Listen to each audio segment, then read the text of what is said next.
5 राज्यों में विधानसभा चुनाव के बाद अब 75 राज्यसभा सीटों के लिए द्विवार्षिक चुनाव की प्रक्रिया तेज हो गई है। इसी के साथ ही भारत के अगले राष्ट्रपति को लेकर राजनीतिक गलियारों में फुसफुसाहट शुरू हो गई है। हालांकि राष्ट्रपति चुनाव जुलाई के मध्य में होंगे, लेकिन अटकलों का दौर अभी से आरंभ हो गया है। 4 राज्य विधानसभा में भाजपा की जीत के साथ ही उसका उम्मीदवार चुने जाने के बारे में अब कोई अनिश्चितता नहीं है। फिर भी वोटों के मामले में भाजपा और राष्ट्रीय जनतांत्रिक गठबंधन को अभी भी 50% से अधिक पॉपुलर वोट पाने के लिए थोड़ा बाहरी समर्थन लेना ही होगा। उधर तेलंगाना के मुख्यमंत्री के चंद्रशेखर राव राष्ट्रपति पद के लिए विपक्षी उम्मीदवार को खड़ा करने के उद्देश्य से 10 गैर भाजपा मुख्यमंत्रियों को जुटाने का सक्रिय प्रयास कर रहे हैं। कैसा होता है राष्ट्रपति का चुनाव? राष्ट्रपति का चुनाव अप्रत्यक्ष रूप से एक निर्वाचक मंडल करता है, जिसमें 31 राज्य विधानसभाओं और केंद्र शासित प्रदेशों के 4120 विधायक और दोनों सदनों के 776 निर्वाचित सांसद शामिल होते हैं। 776 सांसदों में से प्रत्येक के पास 708 वोट होंगे, जो कुल जमा 5,39,408 होंगे, जबकि 4,120 विधायकों के 5,39,495 वोट होंगे। विधायकों के वोटों की गिनती उनके राज्यों की जनसंख्या के हिसाब से होगी, लेकिन एक सांसद का एक ही वोट होगा। मसलन उत्तर प्रदेश में एक विधायक के पास 208 वोट होंगे, जबकि महाराष्ट्र के विधायक के पास 178 वोट और सिक्किम के विधायक के पास केवल 7 वोट होंगे। इनके वोटों की मिलीजुली संख्या 10,98,903 होगी। जुलाई में होने वाले चुनाव से पहले जब तक कि अन्य दलों के दल बदल से भाजपा मजबूत नहीं हो जाती, तब तक एनडीए के पास लगभग 5.39 लाख वोट होंगे।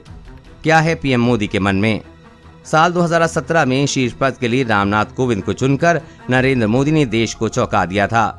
कोविंद दौड़ में शामिल नहीं थे, न ही किसी ने उनके बारे में विचार किया था, लेकिन मोदी ने बिहार के तत्कालीन राज्यपाल को चुना, जो एक लो प्रोफाइल दलित नेता थे। राज्यसभा में वो बैक बेंचर थे और उन्होंने 1998 से 2002 के बीच भाजपा के दलित मोर्चे का नेतृत्व किया। हालांकि कम ही लोग जानते हैं कि उनके राष्ट्रीय स्वयंसेवक संघ से मजबूत संबंध थे और उन्हें जनता की भलाई के लिए अपने पूर्वजों का घर संघ परिवार को बहुत पहले ही दान कर दिया था। पद की दावेदारी में कोविंद की जाति भी भारी पड़ी। इस बात से कोई सहमत हो या न हो, लेकिन इस चुनाव में जाति ने एक जबरदस्त भूमिका निभाई, क्योंकि प्रधानमंत्री मोदी देश में दलितों को एक संकेत देना चाहते थे। विशेष रूप से गुजरात में, जहां साल 2017 के अंत में विधानसभा चुनाव होने वाले थे। कोविंद का ताल्लुक कोली समुदाय से है, जो गुजरात के मतदाताओं का लगभग 24% है। गुजरात में कोली समुदाय पाटीदारों के विरुद्ध होने लगा था। गुजरात विधानसभा चुनाव के बाद मोदी की आशंका सच हो गई, क्योंकि वहां भाजपा 99 सीटों के साथ मुश्किल से बहुमत हासिल कर सकी थी। दिलचस्प बात यह है कि गुजरात में कोली समुदाय को अन्य पिछड़ा वर्ग की श्रेणी में रखा गया है, जबकि केंद्र उन्हें अनुसूचित जाति के रूप में मानता रहा है, खासकर दिल्ली, मध्य प्रदेश और राजस्थान में। दूसरी बात, मोदी अपनी ओबीसी साख भी साबित करना चाहते थे और इसी के चलते उन्होंने राष्ट्रपति पद के लिए एक और ओबीसी सहदलित को चुना। इसलिए राजनीतिक पंडितों ने अनुमान लगाना शुरू कर दिया है कि पीएम मोदी इस साल कौन सा मापदंड अपना सकते हैं। नाम जो चर्चा में है। इस प्रतिष्ठित पद के लिए एक नाम जो स्पष्ट रूप से सामने आ रहा है, वो उपराष्ट्रपति एम वेंकैया नायडू का। साल 2017 में प्रधानमंत्री मोदी ने इस पद के लिए नायडू का चुनाव करके भी सबको चौंका दिया था।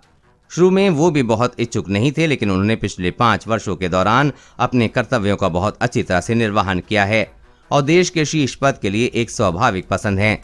वो आंध्र प्रदेश से ताल्लुक रखते हैं और ओबीसी समुदाय से भी उनका संबंध है। लेकिन एक बार नायडू को निजी तौर पर यह कहते हुए सुना गया था कि पार्टी ने उन्हें बहुत कुछ दिया है और अब सेवानिवृत्त होकर दक्षिण भारत में सामाजिक कार्य करना चाहेंगे। राष्ट्रपति पद के लिए एक नाम और भी चल रहा है, वो है बीएस येदियुरप्पा का। वो इसलिए कि इस बार कर्नाटक में भाजपा कुछ कमजोर स्थिति में है। इसके बारे में कुछ अनुमान लगाना कठिन है। बहुत संभव है कि वो इसके लिए राजी न हो। कई लोग संभावित विकल्प के रूप में तेलंगाना की राज्यपाल डॉक्टर तमिलिसाई सुंदरराजन का नाम भी सुझा रहे हैं। वो तमिलनाडु की रहने वाली हैं। साल 2017 में मोदी द्वारा रामनाथ कोविंद को चुनने के बाद से कुछ प्रमुख राज्यपालों में भी इस पद पर नजर है। देश और दुनिया की हर अपडेट पाने के लिए चैनल को सब्सक्राइब करें।